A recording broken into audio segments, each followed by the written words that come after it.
Hi.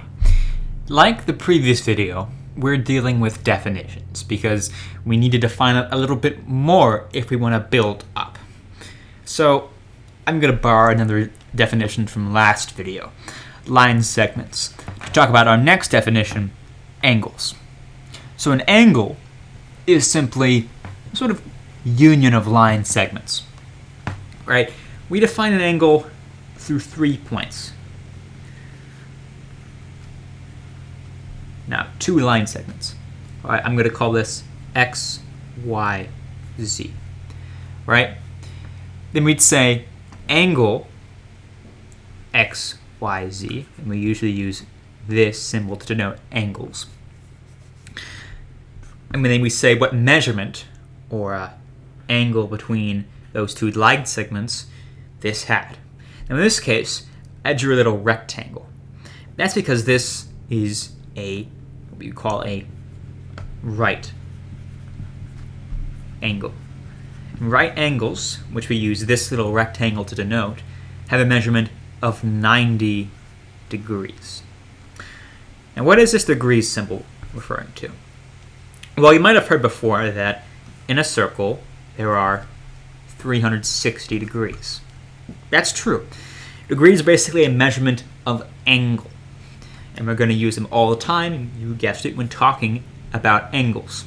They're how we measure angles to say what angle degree value they have, and to perform operations on angles. So what other types of angles are there?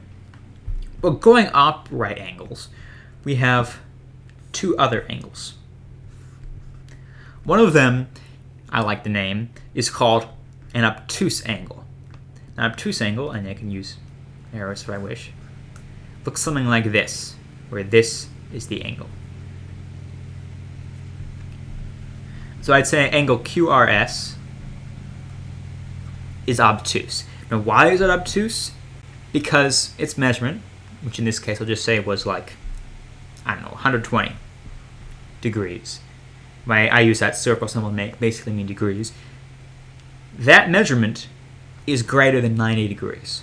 So an obtuse angle has a measure that's greater than 90 degrees.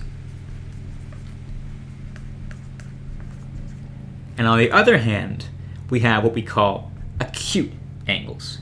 Now, what are acute angles? Well, acute angles also deal with right angles. In this case, they refer to angles that have measurement that are less than 90 degrees.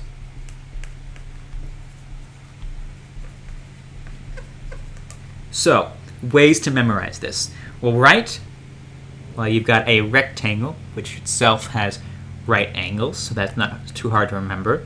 Then acute, you think, oh, it's a cute little angle. It's small. It's less than 90 degrees. Obtuse.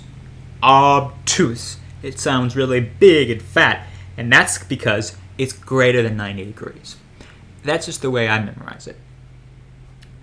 So, these are the 3 basic angles and the general concepts like angle notation and degrees that we'll use when talking about angles. Why do we need to talk about angles? Well, because angles come up so much in geometry. I mean, anytime we have a line or a line segment colliding, we have angles. And we need to be able to talk about them and deal with them because, believe it or not, angles make up every single shape in geometry. So we're going to have to talk about them anyway. This just gives up some terms and some properties we can use going forward. So in the next couple of videos, we're going to talk about properties of angles and how these properties combine and interact to create the shapes and the relationships we know and love today. So, keep watching. I hope this helped, and I hope you have a great day.